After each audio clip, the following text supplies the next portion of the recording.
बोलिए सदगुरुदेव भगवान की जय। इस धरती पर जो बच्चा जन्म लेते हैं, जो 3 साल या 4 साल के हो जाते हैं कोई भी माता पिता के, तो उस बच्चा को शिक्षा प्राप्त करने के लिए या नौकरी लेने के लिए या ज्ञानवान बुद्धिमान चरित्रवान बनने के लिए उसको नर्सरी में एडमिशन कराते हैं। ये धरती के प्रत्येक माता पिता। अब धीरे धीरे वो बच्चा आईए बीए तक पहुंच जाता है पढ़ते पढ़ते, और आईए बीए पहुंचने के बाद वो नौकरी प्राप्त कर लेता है, नौकरी उसको हो जाता है। अब नौकरी होने के बाद उसका पत्नी चाहे पति या माता या पिता या बहन या भाई कोई कहे कि नहीं फिर तुम पहला क्लास में एडमिशन कराओ, तो उचित होगा? बोलिए, ये उचित है? क्योंकि वो नौकरी प्राप्त करने के लिए उसको पहला क्लास में एडमिशन कराना जरूरी था। तो पहला से दूसरा तीसरा चौथा पाँचवा छठा सातवां आठवां नौवां 10वां 11वां 12वां यानी आईए बीए एमए यूनिवर्सिटी कॉलेज तक पढ़ लिया वो, और पढ़ने के बाद वो नौकरी प्राप्त कर लिया। अब उस व्यक्ति को कोई कहे कि चलो फिर तुमको नर्सरी में नाम लिखा देता है, तो आप लोग बोलिए ये उचित है? ठीक उसी प्रकार ये हो गया पढ़ाई के क्षेत्र में, भौतिक जीवन के क्षेत्र में, परिवार के क्षेत्र में। क्योंकि भौतिक जीवन जीने के लिए हमको रोटी कपड़ा और मकान का व्यवस्था करना उचित है।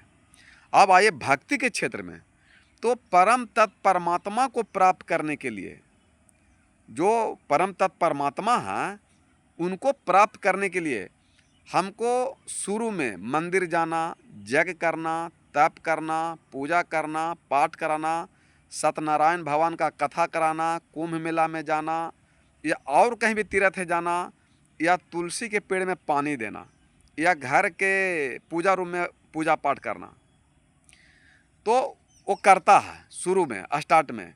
क्योंकि हमको परमात्मा तक पहुंचना है, सुख शांति तक पहुंचना, आनंद करना तक पहुंचना है, तो वो जग तप मंदिर पूजा पाठ जरूरी है।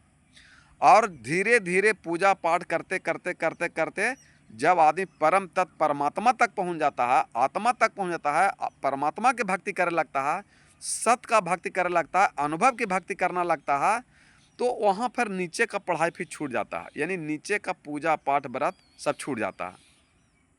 अब कोई जिस कार्य के लिए भक्ति करता है परम तत्व परमात्मा को प्राप्त करने के लिए, अनुभूति के लिए, अनुभव के लिए, अब वो प्राप्त हो गया और उस व्यक्ति को कहे कि तुम तो तुलसी के पेड़ में पानी नहीं देते हो, मंदिर में नहीं जाते हो, तो ये भरम है। इसी का नाम यही भरम है, ये धर्म नहीं है, भरम है। क्योंकि हमको शुरू में जग तप मंदिर पूजा पाठ करना जरूरी था, नहीं अगर करते तो हम परम तत्व परमात्मा तक नहीं पहुँचते। जो सत्य है, जो शाश्वत सत्य है, सत्ता आत्मा, वहाँ तक नहीं पहुँचते।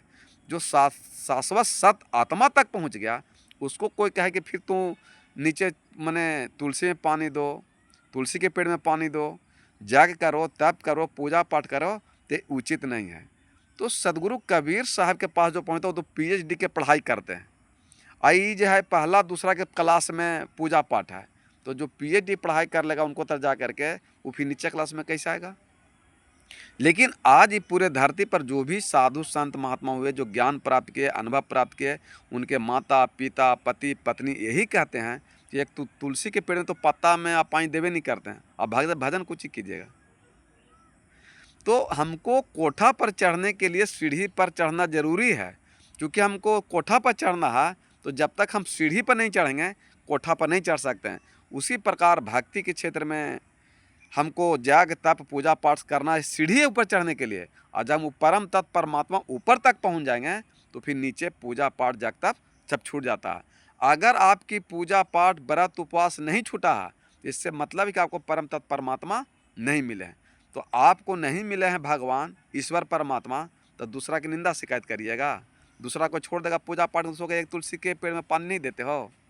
अरे तुलसी के पेड़ में पानी देना कोई अपराध नहीं है, चाहे वो तुलसी का पेड़ हो, आम का पेड़ हो, कहुआ का पेड़ हो या फूल पत्ती हो, कोई भी पेड़ दीजिए तो वो हमको ऑक्सीजन दे रहा है, वो पाप नहीं है, वो दीजिए। तो भाई घर के कोई भी सदस्य अगर दे रहे हैं तो भाई सुख तो नहीं न रहा। अगर सूखेगा तो उस दिन कोई भी दे सकता है, घर का सदस्य, साधु संत महात्मा भी दे सकता है, आम आदमी भी दे सकता है। तो ये सब भरम में पड़ने की आवश्यकता नहीं है, और भरम से आप माने भ्रम नहीं बन सकते हैं। तो ये सब मनुष्य को भरम में पड़ा रहे के चलते भ्रम नहीं बनते हैं और सुख शांति शाश्वत परमात्मा को प्राप्त नहीं कर पाते हैं। बोलिए सद्गुरुदेव भगवान की जय।